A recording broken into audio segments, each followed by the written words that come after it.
My younger brother secretly sold my $9 million farmhouse for just $3 million. And called me saying, I spent all the money on my girlfriend's business. She needed IT more than you. I immediately canceled my trip and rushed home. But when I arrived, I couldn't hold my laughter because the farmhouse he sold was actually, my younger brother secretly sold my $9 million farmhouse for just $3 million and called me saying, I spent all the money on my girlfriend's business. She needed it more than you. I immediately canceled my trip and rushed home. But when I arrived, I just smiled because the farmhouse he sold was actually, I never thought I'd return to Grandfather Henry's farm like this. But life has a way of dragging you back to places you never planned on seeing again, especially when betrayal forces your hand. The call came on a Tuesday afternoon, just as I was finishing up a research report on sustainable irrigation techniques in my Denver office. My phone buzzed, and I almost ignored it until I saw the name, Liam. We hadn't talked much in the past few years. He was always chasing his next business idea, and I was too buried in my work to get involved in family matters. But something in my gut told me to answer. Natalie. Liam's voice was too smug, too casual. I figure I should let you know I sold the farm. For a moment I thought I misheard. You what? The farm, Grandpa's farm, got $900,000 for it. He said like it was just another deal, not the place where we spent our childhood summers, where Grandfather Henry built his entire life's work. My grip on the phone tightened. You sold it? Without even talking to me? Liam sighed, annoyed. Come on, Natalie. You haven't set foot on that land in years. You're too busy with your scientist life in Denver. The farm was just sitting there collecting dust. My chest burned with anger. You had no right to do that, Liam. He laughed. A sharp, careless sound. Actually, I did. I was named executor. That means I get to make the calls. I could barely process the words.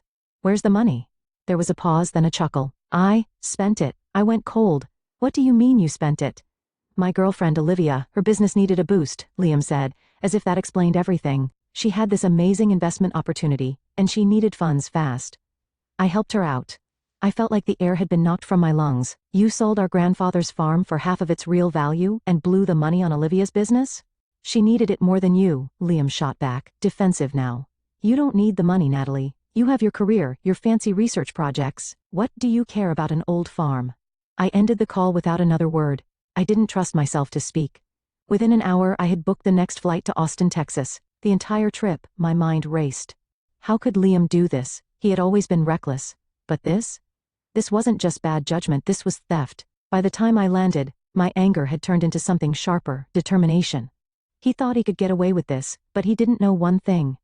Grandfather Henry wasn't a fool, and I had a feeling he had seen this coming. When I arrived at the farm, or what was left of it, I felt a wave of emotions. Memories flooded back. Summer mornings feeding the horses, the smell of fresh soil after it rained, the sound of grandfather's laughter echoing from the front porch. And now? The land was abandoned, overgrown. The heart of our family sold like it was nothing. I needed answers, and there was only one person who could give them to me. Walter Bennett, my grandfather's longtime lawyer, was waiting when I arrived at his Dallas office the next morning. He looked up from his desk as I entered. His sharp eyes filled with something close to expectation. I was wondering when you'd show up, Natalie, he said, gesturing for me to sit. I didn't waste time. Liam sold the farm. Without my consent, he says he had the right. Walter sighed, tapping his fingers against a thick folder on his desk. Yes. I received the notice yesterday. I stared at him. So that's it? He wins. Walter gave a small smile. That depends. Have you read your grandfather's final estate documents? A strange feeling stirred in my chest. I read the will. It left everything to both of us, but Liam was executor. Walter nodded. That's true. But your grandfather was a very careful man. He slid the folder toward me. 2 weeks before he passed, he filed an amended deed. I hesitated before opening it. The first page immediately caught my eye. Character clause? I read aloud. Walter's expression turned serious. Henry knew Liam's weaknesses. He loved him, but he didn't trust him with the farm. So, he added a safeguard. If either of you attempted to sell the farm without the other's agreement, ownership would immediately and irrevocably transfer to the wronged party. I blinked. Are you saying yes? Walter leaned back in his chair. The sale is void. The farm is yours, Natalie. A mix of relief and shock washed over me. Liam doesn't know about this, does he? Walter shook his head.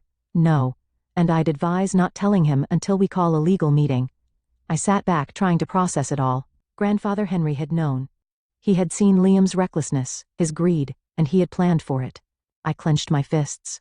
So what now? Walter checked his watch. Now? You get ready. Because, once Liam finds out he's going to fight this, and something tells me, he's not going down without a scene. That evening, I drove back to the farm. I stood on the overgrown land, the setting sun casting a golden glow over the empty fields. This farm wasn't just land. It was my grandfather's legacy. It was everything he had built, everything he had left behind. And Liam had tried to throw it away for a quick payout and a selfish dream. I pulled out my phone. Tomorrow, Liam would learn the truth. He thought he had won. He had no idea what was coming. The next morning, I woke up early, my mind racing with everything that was about to happen. Liam had no idea that his so-called victory was about to collapse right in front of him. And knowing my brother, he wasn't going to take it well. By 10 a.m., I was sitting across from Walter Bennett in his office. He had already arranged a legal meeting, ensuring Liam and his lawyer would be present. I could tell Walter had seen plenty of messy family disputes in his career, but this was personal. Liam arrived 20 minutes late, of course. He strolled in like he owned the place, dressed in an expensive suit that he probably paid for with money he had no right to touch. Olivia followed behind him, her expression set in boredom, clearly annoyed at having to be here. His lawyer, a nervous-looking man barely out of law school, shuffled in behind them, looking overwhelmed. Liam smirked the second he saw me. Wow, Natalie. Didn't think you'd care enough to show up? I ignored the jab and gestured toward the empty chair across from me. Sit down. Liam flopped into the chair with an exaggerated sigh. Let's make this quick. I've got better things to do. Walter cleared his throat, ignoring the attitude.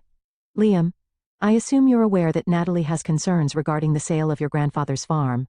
Liam rolled his eyes, leaning back. We've been over this. I was the executor. I had every legal right to sell the property. Walter calmly slid a document across the table. Actually, you didn't. Liam frowned but picked it up. As his eyes scanned the words, his smug expression faded. The arrogance drained from his face and his hands tightened around the paper. For the first time, I saw something I hadn't seen in years, real fear. What is this? His voice wasn't as confident anymore. Walter steepled his fingers. That is the amended deed your grandfather filed 2 weeks before his passing. It contains a character clause stating that if one of his grandchildren attempted to sell the farm without the other's consent, ownership would automatically and irrevocably transfer to the wronged party. Liam's face paled. No, that can't be right.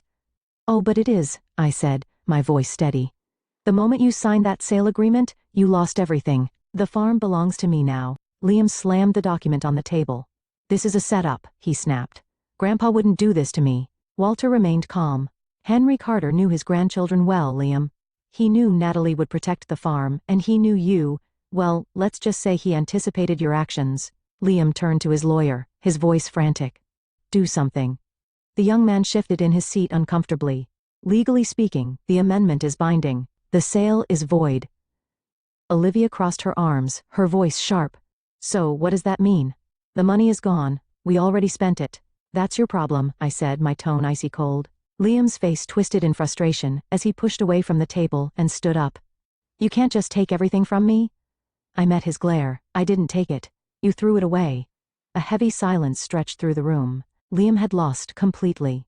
Walter sighed and slid another document forward. There's one more issue. As executor, you had a legal duty to uphold the estate's integrity. By selling the farm without Natalie's consent, you violated those duties. He tapped the paper. Effective immediately, you are removed as executor. Liam stared at the paper like it was a death sentence. You're joking. Nope, I said, leaning forward. I'm in charge now. Olivia suddenly stood, grabbing Liam's arm. Liam, we need to go. Liam was frozen in place, still staring at the document. I knew what was going through his mind. He had lost everything. The farm, the money, the control. Walter wasn't done. He picked up another file. One last thing, since the sale is void, that means you owe the estate every single dollar you receive from it. Liam visibly swallowed. I don't have the money. I leaned back in my chair.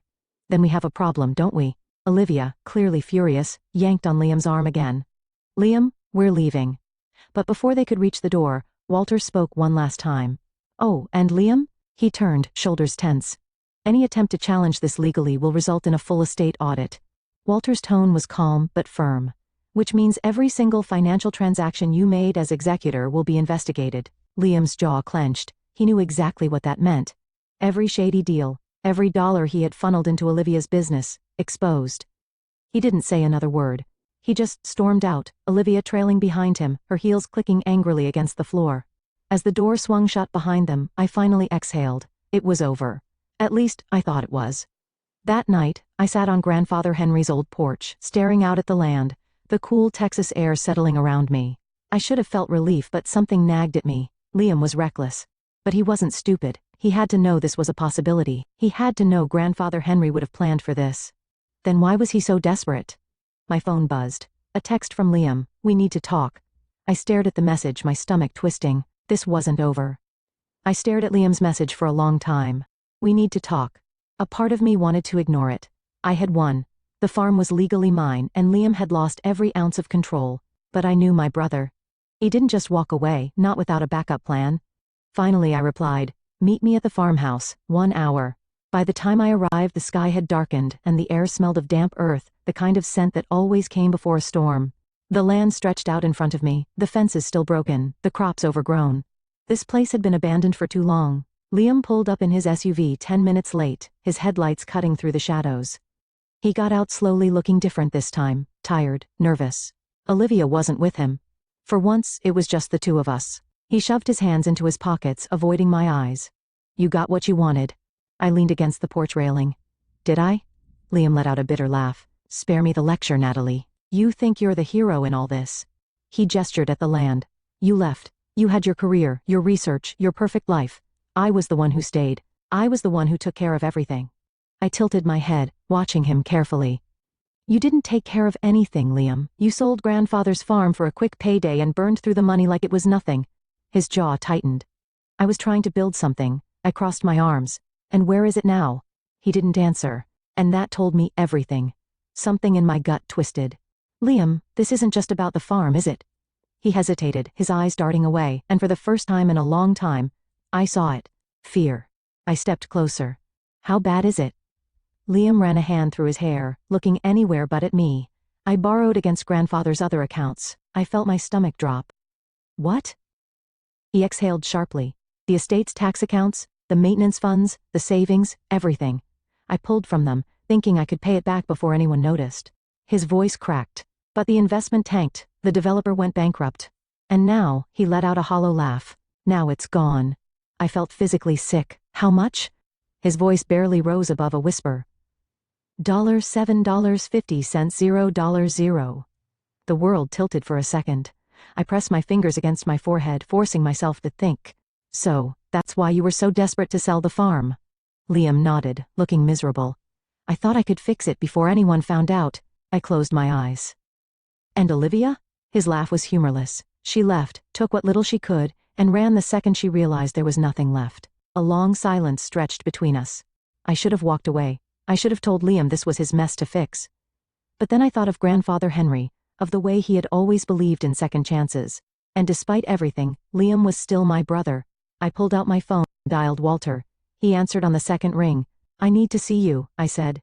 "Now." An hour later, Liam and I sat in Walter's office. Walter, unshaken as always, didn't seem surprised when I told him everything. Instead, he opened a drawer and pulled out a thick folder. "Your grandfather knew this was a possibility," Walter said, sliding the file toward me. "So, he planned for it." I flipped through the pages, my heart racing. Insurance policies, financial safeguards, legal contingencies, things Grandfather Henry had set up long before he passed. Walter tapped one document. "This is an insurance policy covering unauthorized estate investments. If triggered, it allows for recovery of up to $800,000. Liam let out a breath like he'd been punched. "So, we're covered?" Walter's gaze hardened. "Not exactly." "There are conditions." Liam braced himself. "Of course there are." Walter leaned forward. "First, you must sign an official admission of wrongdoing. That means formally acknowledging your misuse of estate funds." Liam stiffened. "And if I don't," Walter's face didn't change, "then Natalie will have no choice but to file a legal claim against you, which would trigger a full forensic audit of the estate's finances." He paused. "Given the evidence, it's likely you'd be charged with fraud."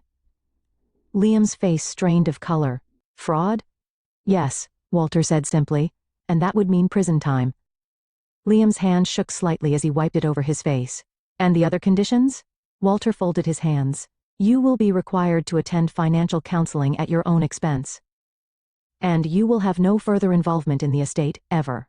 Liam turned to me. His voice wasn't angry anymore. It was almost pleading. "And you're okay with this?" I held his gaze. I don't want to see you in prison, Liam. But I'm not going to protect you from the consequences of what you did. For a long moment, he didn't move. Then slowly, he nodded. Fine. Walter slid the admission document forward. Liam took the pen with shaking hands and signed. And just like that, it was over. We stepped outside into the night air. Liam stood by his car, staring out at the city skyline. I don't know what to do now, he admitted. I hesitated before answering. You start over. Liam let out a weak laugh. How? I sighed. Studying him. The brother I had grown up with. The one who had lost himself chasing the wrong things. The farm still needs fixing, I said after a pause. You could help. His head snapped toward me, eyes wide with surprise. You'd let me? I met his gaze. You're still my brother, Liam, but this isn't about money anymore. If you want a second chance, you have to earn it. He didn't answer right away. But after a long pause, he nodded.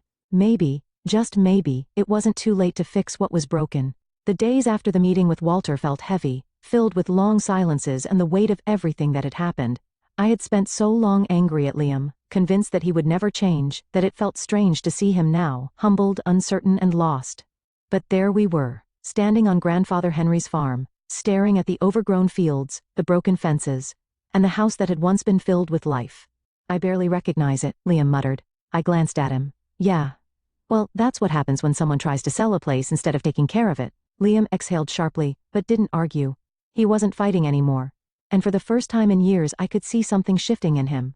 We spent the next week clearing out the old barn, fixing the fences, and assessing the damage caused by years of neglect and bad decisions. Liam wasn't used to this kind of work, and at first, he struggled. But he showed up every morning, and to my surprise, he never complained. One evening, after an exhausting day of repairing the porch steps, I found him sitting on the front steps, staring out at the land as the sun dipped below the horizon.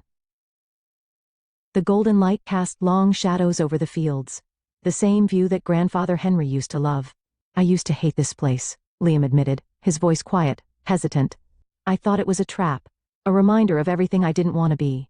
I sat down beside him, wiping the sweat from my forehead, and now he was silent for a long time before sighing. Now, I think I get it. Grandpa wasn't trying to hold us back, he was giving us something that actually mattered. I nodded, watching the wind move through the tall grass. He always thought 5 moves ahead. Liam chuckled, though there wasn't much humor in it. Yeah, and I never thought past the next dollar sign. The next few months passed in a rhythm of hard work and quiet realizations. Liam stuck with it, something I honestly hadn't expected. At first I kept my guard up, waiting for him to give up, to run when things got hard. But he didn't. He learned how to fix the equipment, how to plant crops properly, how to care for the land the way Grandfather had, and slowly I realized that he wasn't just doing it for me. He was doing it for himself. One afternoon we stood in the middle of the restored barn, the scent of fresh hay in the air. Liam wiped his hands on his jeans, glancing around. It actually looks like a real farm again. That's because it is. He let out a deep breath, nodding. Feels different. I studied him. You feel different? Liam hesitated before nodding. Yeah. For the first time, I believed him. A year after everything had fallen apart, we held a ceremony in Grandfather Henry's honor. We invited neighbors, old friends, and the few people in town who had known him well. Liam stood next to me as we unveiled a memorial plaque near the farmhouse. It simply read, Henry Carter, a man who built more than land.